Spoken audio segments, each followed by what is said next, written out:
why did you choose to come here and do monotypes? Is it because like I'm doing monotypes, or like did you like how important is the type of printmaking technique that you're doing for your image? Okay, first of all, like I said, I was really excited by like can I say the mini workshops that we've previously had. Yeah, I was really excited and pulled by those, and I just thought I could take a shot, and actually ask you to come and do it, and you agreed. So that's where it come from, and also with monotypes, I've been looking for like a printing technique or medium that I can incorporate with my work, with my drawings, and the body of work in essence, So I'm taking this as like an experiment into possibly developing prints of this nature for my body of work,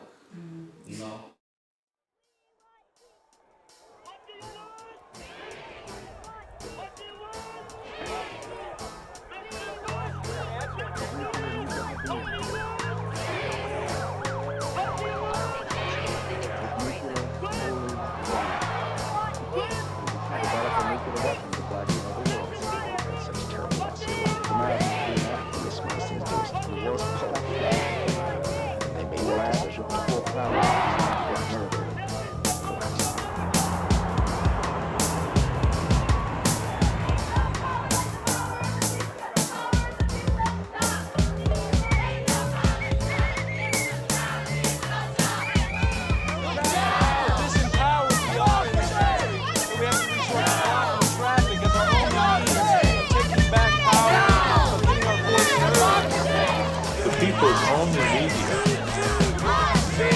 is streaming. Peaceful, vigorous, nonviolent civil disobedience. We are the city! We can shut it down!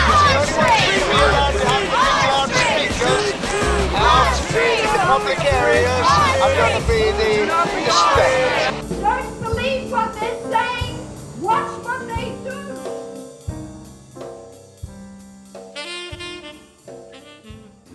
Yeah, I think it's very interesting for your work for us to use printmaking, because your work is also political and it documents, what's happening current affairs in South Africa, and the disappointment of delivery services and the lack of access, things like that. I think your work it makes sense that we're using printmaking. It's really the type of facilities we are using, because my print studio is a bit like, it's small and mobile, and it's meant to, it's not large and heavy. Obviously because of lack of funding and lack of space, so that's why I did like this small mobile print studio that I can move around, and it's on a small scale.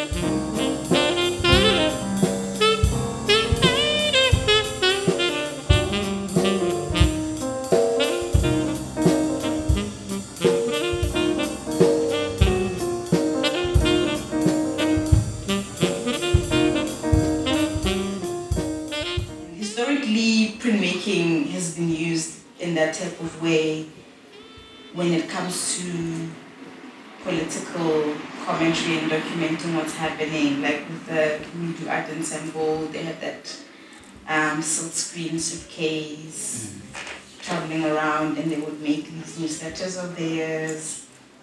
I know when we were discussing what image are we going to print when you come here, and you started talking about the cues that you see all the time at Home Affairs, and so you sent me photographs that you've taken of those cues so that we can do like focus on that type of image for the print that we're doing. So the idea that like in terms of translating that image, I thought that's why like I made this layout, because I wanted to think about the space as like more, not just as the environment within those photographs that we're using as sources, but I just wanted to think of like the paper as well, like the print itself also as a space too. So like how would one see that, to like use the composition to dramatize it a little bit more. So that's why I made the prints that like kind of animate a little bit, and in relation to the other image that goes around the corner, it actually goes around the corner to like dramatize.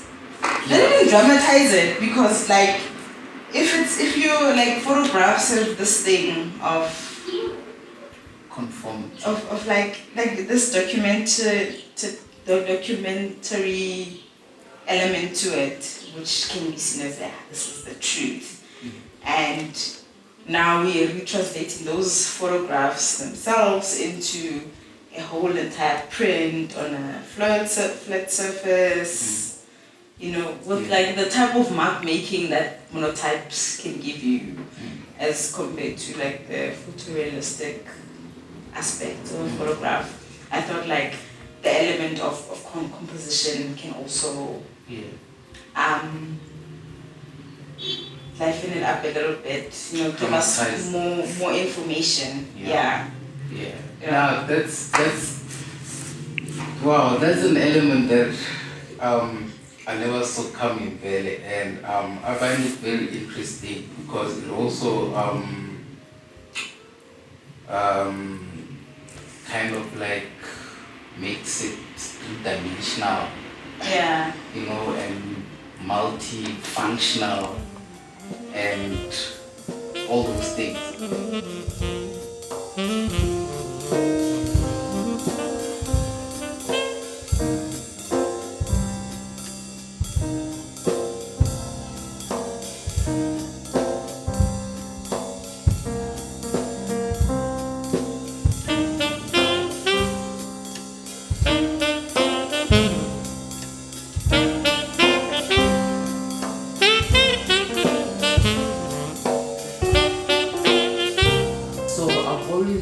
I've always found it interesting, you know, you know, when you're looking at people from the side, you know, like side view of a person, like when they are in a line, you know, for me, it creates some other, like an abstract shape that almost looks like music, you know.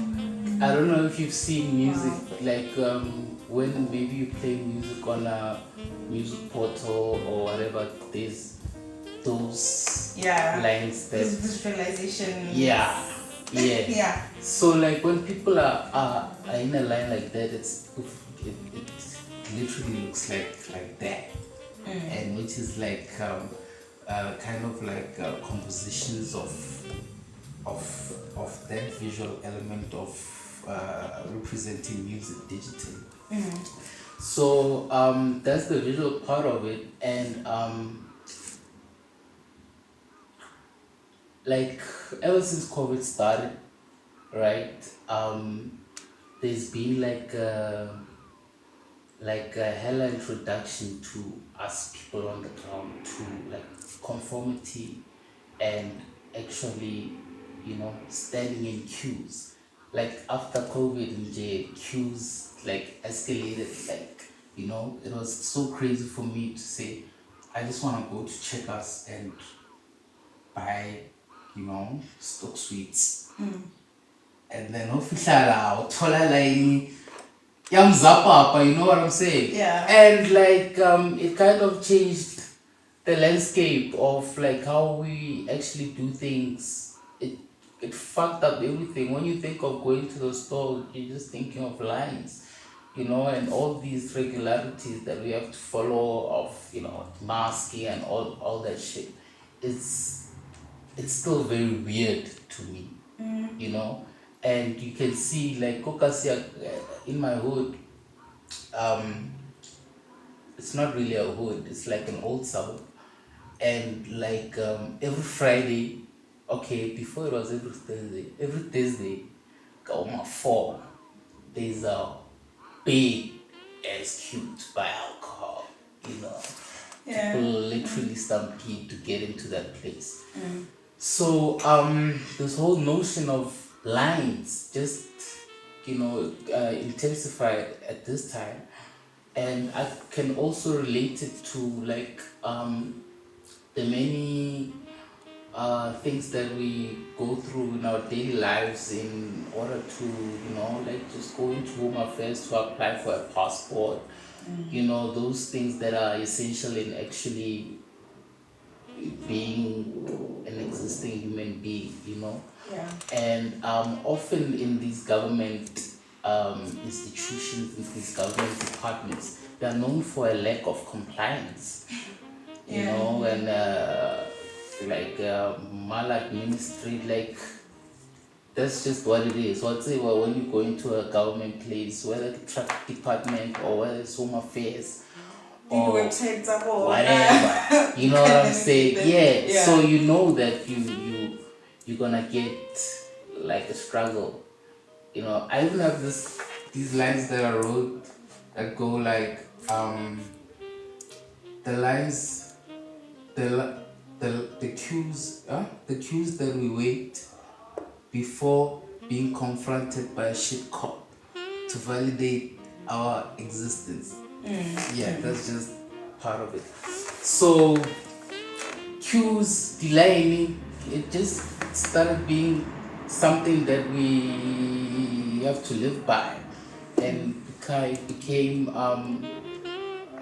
like something that's there, and unbearable, and it's been also kind of inscripted in us because also when I speak of queues, I also remember the images of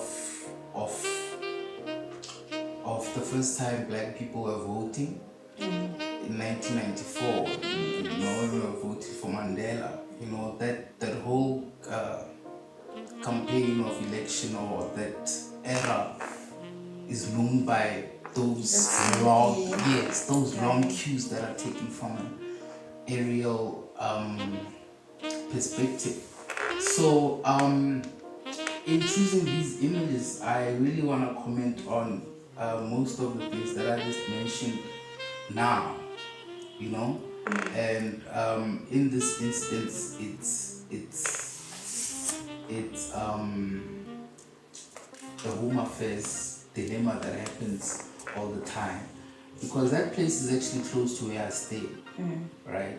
And I've never passed there any day, Kauma, C11, 12, and it's clean, or it's anything, or it's like either that, a big crowd and long queues.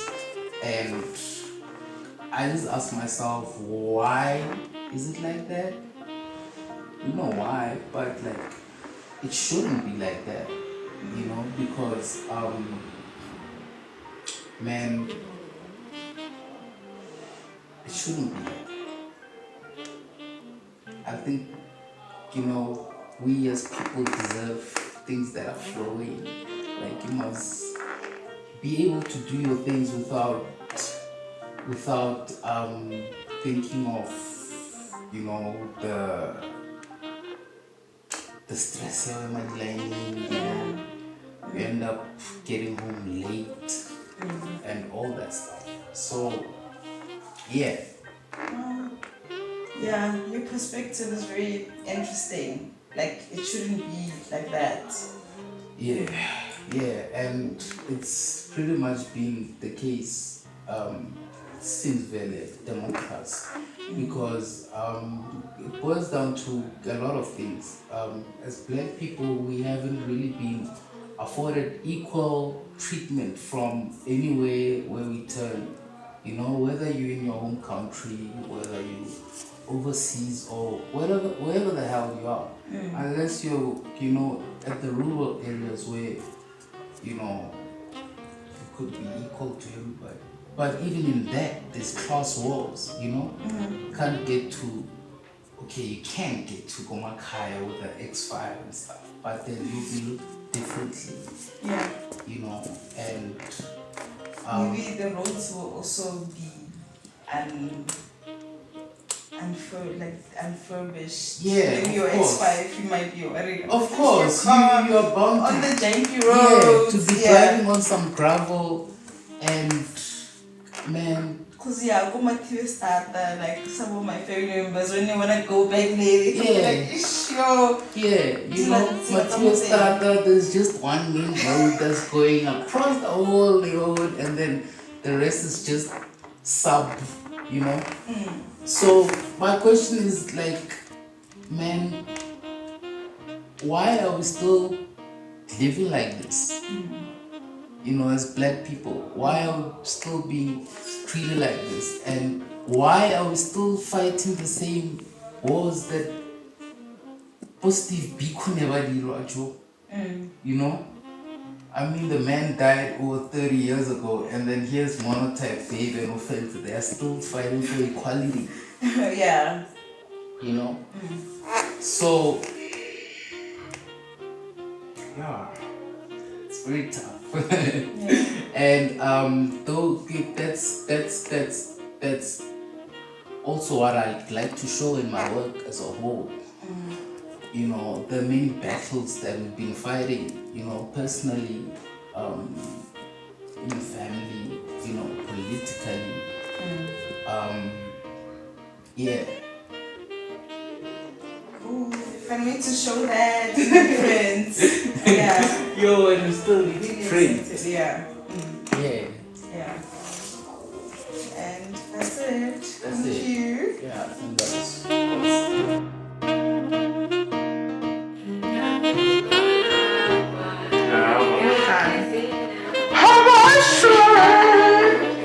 Yeah. Now this is it.